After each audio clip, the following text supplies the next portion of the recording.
Hey, salut à vous les fans de l'horreur, j'espère que vous allez bien. Aujourd'hui on se retrouve dans une vidéo où je vais vous faire la critique de Halloween 2018 réalisée par David Gordon Green. C'est son premier film d'horreur en tant que réalisateur. Il a réalisé notamment Joe, qui met en vedette Nicolas Cage, qui est sorti en 2013. Mais sinon, voilà, pour lui c'était une pression énorme de faire ce nouvel Halloween, car avant, forcément, il n'avait jamais réalisé de film d'horreur, mais il a eu quand même l'opportunité quand même de faire ce Halloween 2018, et avec le succès de Halloween 2018, il réalisera Halloween Kills et Halloween Ends. Et avec, bien entendu, qui va réaliser le remake de L'Exorciste qui sortira en 2023. Et ça, franchement, ça me titille un peu parce que faire le remake de L'Exorciste, ça doit pas être une chose aussi simple que Halloween. Ce mois-ci, ça va être un mois très spécial. Car, comme vous le savez, Halloween Ends sortira le 12 octobre 2022 en salle. Et je serai là pour vous sortir des vidéos sur la saga Halloween jusqu'à sa sortie en salle. Je m'explique. Là, aujourd'hui, je vais vous faire la critique de Halloween 2018. Je vais vous faire la critique de Halloween Kills. Et quand le film sortira, Halloween Ends. Si j'ai le temps, je vous ferai la vidéo de Halloween 2 de Rick Rosenthal, sorti en 1981, et vous expliquer pourquoi c'est le meilleur Halloween, la meilleure suite d'Halloween. Il faut savoir que Halloween a plusieurs timelines au niveau de la chronologie, et c'est vrai que ça, pour quelqu'un qui ne connaît pas la saga Halloween et qui veut regarder Halloween, il est perdu parce que il y a plusieurs films où il y a des suites mais qui ne sont pas cohérents au niveau, par exemple, je sais pas, vous regardez Halloween 6 et vous regardez Halloween 7, ça n'a rien à voir, car en fait Halloween a plusieurs timelines. Il y a eu des suites qui ont été effacées pour relancer la saga parce qu'elle s'essoufflait. Donc je vais vous expliquer vraiment vite fait les timelines d'Halloween. La première timeline commence par Halloween 1 de John Carpenter, avec Halloween 2 de 1981, Halloween 4 de 1988, Halloween 5 de 1989 et Halloween 6 de 1995. La deuxième timeline, donc une autre suite, donc une autre timeline, ils ont effacé toutes les suites des anciens. Donc Halloween 1, Halloween 2, Halloween 20 ans après il revient de 1998 et Halloween Résurrection sorti en 2002. Il y aura la troisième timeline qu'on va appeler la timeline Rob Zombie, avec Halloween sorti en 2007 et Halloween 2 sorti en 2009. Et enfin la dernière timeline actuelle, Halloween 1 de John Carpenter, Halloween 2018, Halloween Kills et Halloween Ends réalisé par David Gordon Green. Voilà, j'espère que ces informations-là vous auront un petit peu éclairé et comprendre un petit peu plus facilement la saga. La saga Halloween est vraiment la saga que je préfère de toutes les autres sagas de films d'horreur. Depuis le temps que je suis tout petit, Halloween m'a émerveillé. Tous les ans, au moment d'Halloween, c'est ma meilleure période. Je vous ferai quand même une petite vidéo sur la fête d'Halloween, car je trouve qu'en ce moment, même depuis un bon moment, on va dire que la fête d'Halloween est passée sous la trappe. Et je trouve ça tellement dommage parce que c'est une fête qu'il faut fêter dignement. Ce Halloween 2018, je plaçais tous mes espoirs dessus. Parce qu'avec les suites un peu décevantes comme Halloween 6, Halloween Résurrection ou encore le Halloween 2 de Rob Zombie sorti en 2009, j'avais quand même une crainte pour ce Halloween 2018. Mais en voyant quand même la première bande-annonce, j'étais quand même rassuré du travail qui pourrait être fourni dans ce film et l'hommage apporté à John Carpenter. Sans plus attendre, voici la critique de Halloween 2018.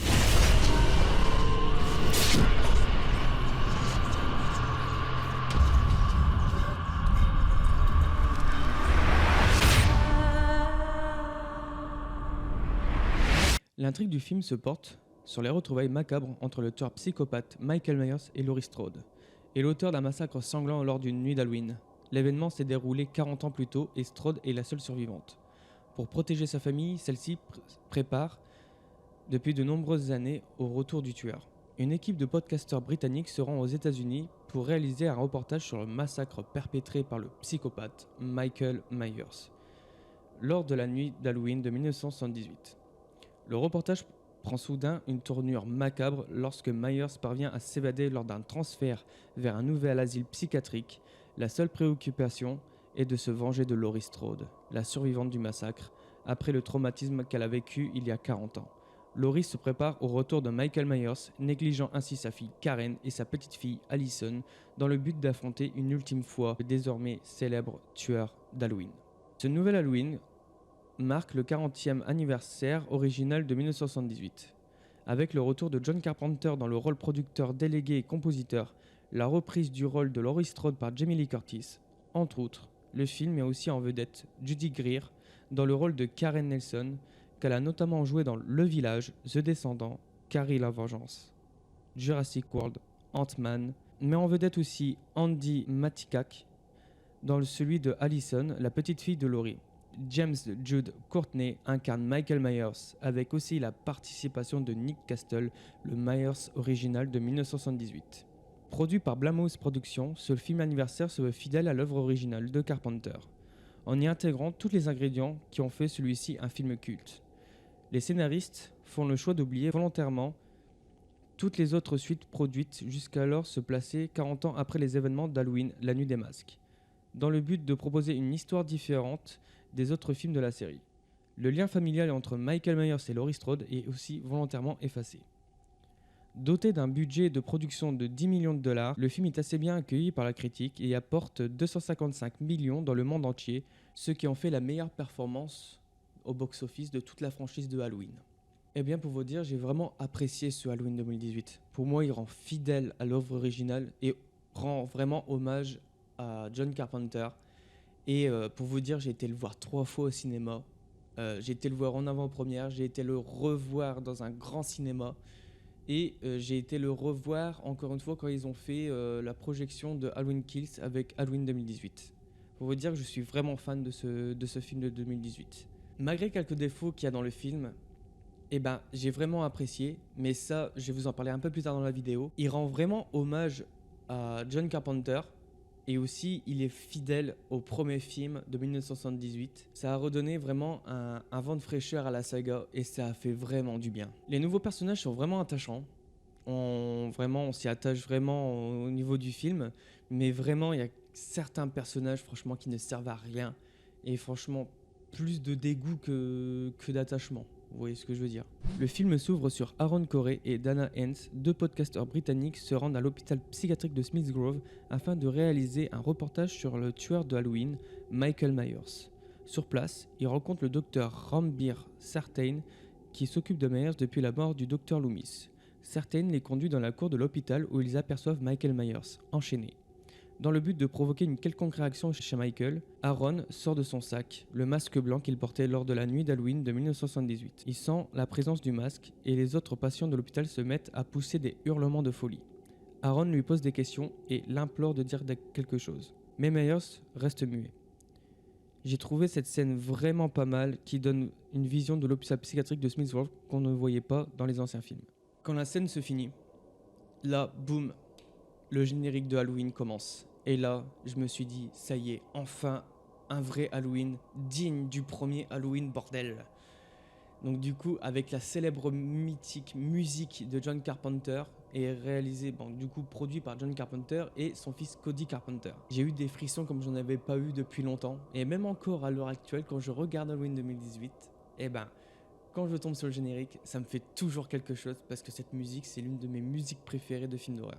Au départ, j'ai vraiment eu peur parce que je me dis qu'en fait, les films de maintenant ne mettent plus de générique de début. Et pour moi, le charme de Halloween, c'est le générique du début avec la citrouille, avec le gros logo Halloween et sa musique. Et du coup, ça, c'est déjà un respect aux fans de l'original. Le film montre bien les dégâts qu'a causé Michael dans la nuit de Halloween de 1978. Donc du coup, Laurie est traumatisée depuis toujours 40 ans. Elle a négligé sa famille. Et donc du coup, on voit tout l'impact psychologique que Michael a eu sur Laurie. On voit que depuis 40 ans, elle est restée bloquée sur Michael Myers. Elle était omnibulée et vraiment... elle était obsédée par Michael. Quitte à justement à sacrifier sa relation avec sa fille Karen, construire des pièges dans sa maison, réalisé un bunker dans la cave. Elle a entraîné sa fille Karen aux armes et à construire toutes les pièges de la maison, qui lui a enlevé une enfance normale, qui a alerté aussi les services sociaux qui lui ont retiré pour maltraitance. Le soir d'Halloween 2018, Michael s'échappe d'un transfert de Smith Grove à un autre asile psychiatrique. Et là, le carnage peut commencer dans la petite ville de Haddonfield. Le scénario est vraiment très simple. Voilà, comme un slasher basique. Mais on va dire que cette suite au niveau du scénario est bien ficelée, je trouve. Comme vous pouvez le savoir, ce n'est pas un Halloween 3, car voilà, ils ont effacé toutes les suites, même le 2, pour justement enlever le lien familial qu'il y a entre Michael et Laurie. Car dans les anciens films, Laurie et Michael sont frères et sœurs, et dans ce film, ils ne le sont pas. Et franchement, je trouve ça vraiment intéressant de ce point de vue-là. Les meurtres sont assez brutales, plus que justement dans le premier film où justement Carpenter a installé une atmosphère, une tension tout le long du film, donc il n'y a pas de sang. Mais là, dans ce 2018, tu veux du meurtre, tu veux du sang, t'es servi. Ce qui me dérange pas, au contraire, parce que Michael, il a gardé sa frustration, sa haine pendant 40 ans à Smith Grove, et quand il est libéré, forcément, il déchaîne sa haine contre les habitants de Haddonfield. Le film a beaucoup de fanservice, pour les fans de la première heure. Comme la scène où l'on voit deux personnes habillées en médecin et infirmière en référence à Halloween 2 de 1981 et des masques de Halloween 3 portés par des enfants dans une collecte de bonbons. Dans le film, la petite fille de Laurie Strode, Allison, se promène dans la ville de Haddonfield avec sa meilleure amie Vicky et le petit ami de Vicky, Dave, parlant des légendes urbaines, autour de Laurie et Michael. C'est exactement la scène identique dans Halloween 1 de John Carpenter où Laurie et ses copains Annie et Linda traversent leur quartier. Ou encore la suppression de cette déclaration d'Halloween 2 selon laquelle Laurie et Michael sont en fait frères et sœurs. Green reconnaît le changement de scène avec Allison, Vicky et Dave marchant à Haddonfield lorsque Dave demande si Michael et Laurie sont liés et Allison explique que les histoires selon lesquelles ils sont frères et sœurs ne sont que des choses que les gens ont inventées. Je vais pas vous faire tous les fanservices, la vidéo prendrait 1000 ans. Pour ne rien louper de mes prochaines vidéos, et surtout pour ce mois-ci assez spécial, je vous invite à vous abonner à la chaîne et d'activer la petite cloche pour ne rien louper et aussi recevoir les notifications quand je sors une nouvelle vidéo. De mettre un petit pouce bleu en bas de la vidéo, ça me ferait extrêmement plaisir et ça soutiendrait énormément la chaîne. Je vous dis merci, mais vraiment merci de regarder ces vidéos jusqu'au bout. Revenons à ce que je disais depuis le début de la vidéo. Certains personnages pour moi sont d'une débilité sans nom, à commencer par Cameron, joué par Dylan Arnold, qui a joué dans la série You, After et la série La Purge. Je trouve ce personnage d'une nullité mais médiocre. Alors déjà, la scène où ils sont dans un bal d'Halloween qui trompe un peu Allison, mais ça part d'une scène malaisante entre les deux. Quand elle je crois que c'est quand il balance son téléphone dans le pudding ou j'en sais rien, dans un sorte de truc gluant. Mais ouais, non, ça marche pas du tout. Et en plus, tout le long du film, c'est une victime, mais vraiment une grosse victime. Les journalistes amenaient quelque chose au début. Et je trouve ça dommage qu'ils se font tuer à un quart du film. J'aurais aimé vraiment les voir jusqu'au bout du film pour qu'ils se rendent compte vraiment du problème qu'il y a Michael et de tous les meurtres qu'il va commettre à Haddonfield. Et je vais finir par le docteur Rambir Certain, joué par Haduk Bilginer. Alors lui, parlons-en. Alors, il se veut être un pseudo Dr Loomis, mais en fait, il est vraiment autant psychopathe que Michael. Parce que vouloir le faire échapper pour le voir, comment il réagit dehors, comment il peut retrouver Laurie, mais en plus que c'est lui qui amène qui amène Michael à Laurie, ce personnage ne sert vraiment à rien. Parce qu'ils auront pu vraiment trouver vraiment autre chose que ce personnage-là. Pour moi, c'est pas vraiment un bel hommage au Dr Loomis, au contraire. J'ai pas vraiment beaucoup aimé ses prestations. Ils ont dû vraiment trouver autre chose pour que Laurie et Michael se retrouvent. Par exemple, à tout prix que Laurie retrouve Michael et que c'est elle qui surprend Michael pour l'affrontement final. et qu'elle le ramène jusqu'à chez elle pour vraiment le piéger. À part ça, la famille Strode, on s'y attache vraiment bien, vraiment. Ces 3 filles, ces 3 femmes, on va dire, donc Laurie, Karen et Allison sont vraiment badass à 3 et elles peuvent faire des miracles quand elles sont réunies pour combattre le mal. Je veux vous parler des scènes de ce film qui m'ont vraiment marqué et vraiment apprécié, comme la scène de la station-service quand elle remet son masque, de la scène d'affrontement entre Laurie et Michael dans une ambiance époustouflante et d'une tension à un point où j'ai vraiment serré mes mains contre les rebords du siège du cinéma tellement qu'il y avait de la pression dans cette scène. Mais sinon, ma scène préférée, c'est la scène où que Michael est dans les rues d'Annonfield et se balade en maison en un plan mais vraiment full séquence sans cut. T'as l'impression que la caméra se balade et avec la musique de Carpenter, mais c'est un banger sans nom cette scène. Et on voit tout le talent de David Gordon Green, de la mise en scène, et aussi rend aussi hommage à John Carpenter parce que en fait la caméra qui suit Michael comme un plan fixe, et ben on en retrouve cela justement dans Halloween 1 de John Carpenter et un petit peu aussi dans Halloween 2. La scène finale dans la cave m'a vraiment donné des frissons. Cette tension qui touche à son paroxysme quand Laurie et Karen enferment Michael dans la cave et mettent le feu dans la maison.